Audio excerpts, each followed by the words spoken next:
So it's Valentine's Day, right? And since I'm not booed up or anything, I decided I'd stay at home, curl up with a good book, drink some tea, maybe have some nice dark chocolate.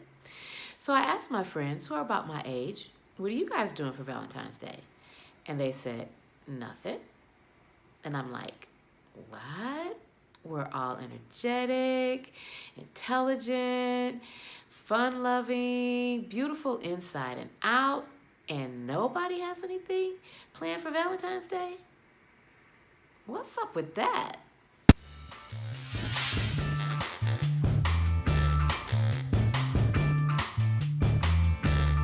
So I asked my friends, guys and gals, to meet me at Snookers in Livonia for some food, fun, and some for real talk.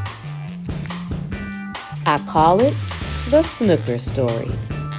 So here we are on the inside, a place to shoot pool, do karaoke, eat, drink, or just sit and get to know each other better.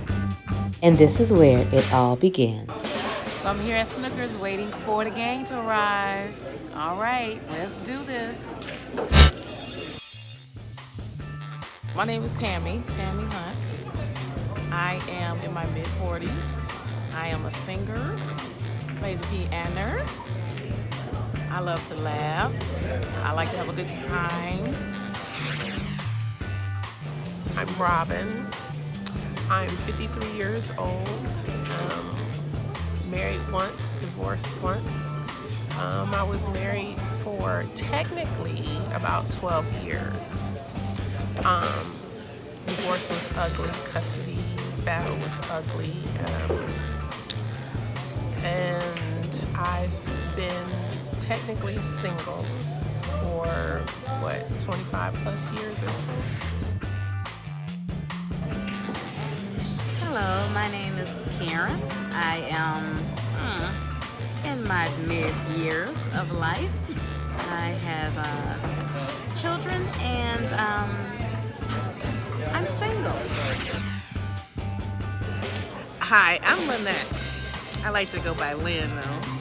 And my background is I born and raised in Detroit. I'm still in the Metro Detroit area. I basically had a very charmed childhood, if you can deal with that. All right, ladies, tell me about your ideal mate.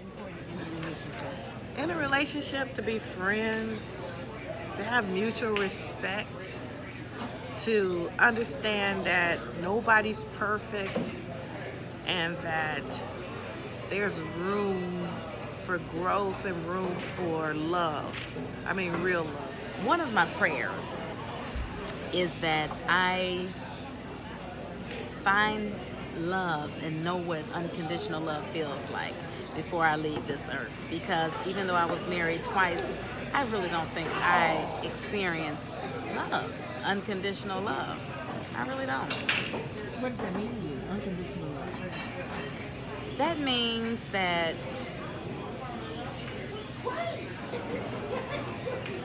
a person is willing to work at a relationship, and I think that maybe that's some of the problems with relationships now. Nobody wants to put the work in. Relationships are work. But I want somebody that's willing to put the work in, put the time in, and hang in there through the good and the bad. I mean, because through both of my relationships, I hung in there through the good, the bad, and the and that's what I want. I want somebody that's willing, that's there for the long haul. I've changed what I used to say when someone says, well, what are you looking for? I'm not looking for a husband. I'm looking for a helpmate, my king mate, my best friend, and my ride or die. That's what I want at this point. What I'm looking for in a mate, being in my mid-40s, is someone who is free and open-minded. What I mean by that is somebody who is willing to accept me and not be so serious. I'm willing to accept him. But I still like to do things. I like to have fun. I like to be treated like a woman, open my door for me sometime, cook my meals sometime. I cook yours all the time. I'm willing to be that person. But by the same token, there are, some expectations that I have. Somebody who has confidence in themselves, somebody who has enough, not levity, but enough room in their lives for somebody else to come in and actually be a part of their lives. So the person that can, it doesn't necessarily have to do with physical attractiveness anymore. Of course, I'm gonna find a person physically attractive if I'm dating them, but it has more to do with how they carry themselves and how they treat me and how I feel when I'm around them. If I feel gorgeous around them because they've showered me with compliments or whatever they do to make me feel special, then that's the person I'm usually attracted to. Then I asked the ladies about their 80-20 rule. You're in a relationship and you get a lot of what you want, but then it's some of the stuff that you don't get that you're kind of pining for, but you still want to keep the relationship. Somebody had a Facebook stat that said, would you date a guy, and I can't remember what the money amount was. Let's say, would you date a guy that made $40,000? So a lot of the women on the stat were like, no, hell no, I wouldn't, And I actually said, you know what? You would have asked me this last year, and I'm talking about 2017, and we just good into 2018. You would have asked me that last year, I would have said a resounding no. But then I started thinking, you know what? At this point in my life, I'm 50, about to be 55. It ain't even about that right now. And I said, maybe God has blessed me financially and gave me independence where I don't need to look at that in a man anymore. Maybe I just need somebody that's gonna, when we come together, it's more than enough for both of us to be happy. So what was your question? And I heard one of us say today that we're looking for, what did you say? Unconditional love. I don't believe there's a such thing as unconditional love on this earth from human beings. I believe that it should be conditional because that keeps us both healthy and, but it's the kind of conditions that we put on it that's important. So we can't put crazy conditions like, oh, if you don't have a threesome with me, then, that kind of craziness. But it should be some respect, mutual respect. I love you, you love me. What you love is important to me. Who you are is important to me. And how I treat you, how I present you to the world, that's important. And if you don't get those things, that's an issue. We still want the same things. I just don't want those things from a younger man. I want to date somebody that's my age, no more than 3 to 5 years younger, really no more than 3 to 5 years older. And you would think that with age comes maturity, but that's not always necessarily the case. And just take things slow. Just take things as they come. And we don't have to rush into anything.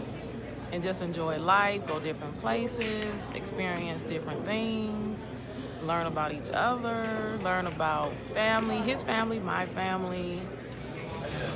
I've had men not want to talk to me because I don't like football. Talk about little things. He don't have to be fine. I'll accept him not fine. No, I'm just kidding. It's still got to be that, and I think that's everybody. You got to be attracted to each other first, physically. So I still want that physical attraction. Rather, we don't even have to go into details of what my physical attraction is. But he's got to be physically. We got to have that physical attraction, and you gotta have it together. At this point, I want to retire. All right, ladies. So what are your deal breakers? Yes, I do. I have a hard time with men who have female best friends. Not just friends, female best friends. And 9 times out of 10,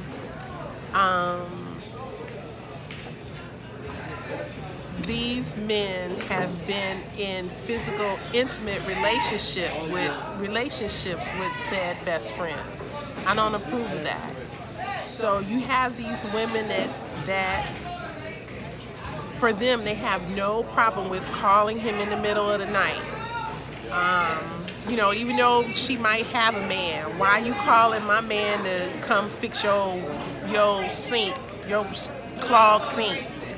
Or you got a function to go to, she got a function to go to. Why she calling you to take her to her function? No,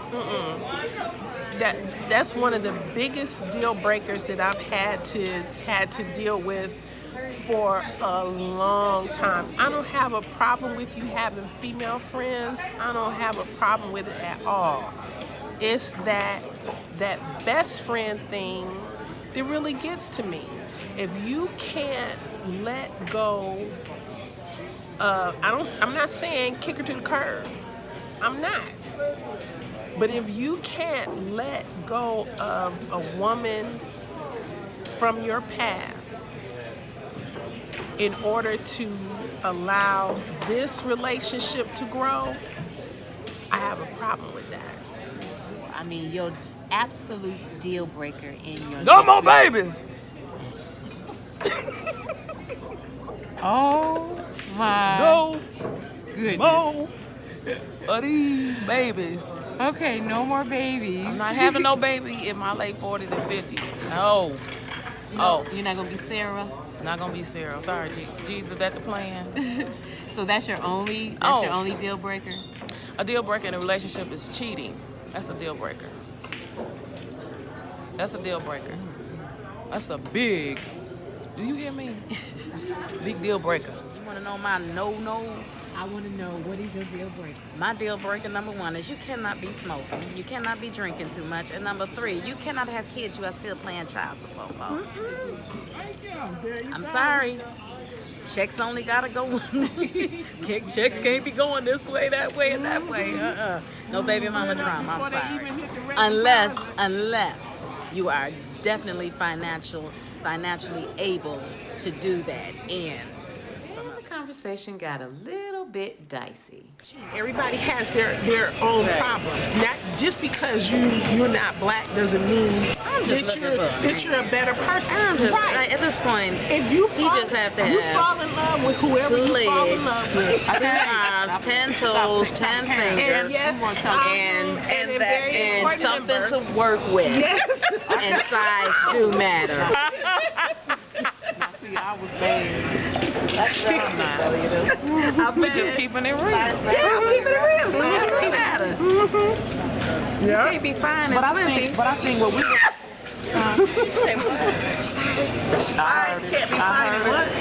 Flippy.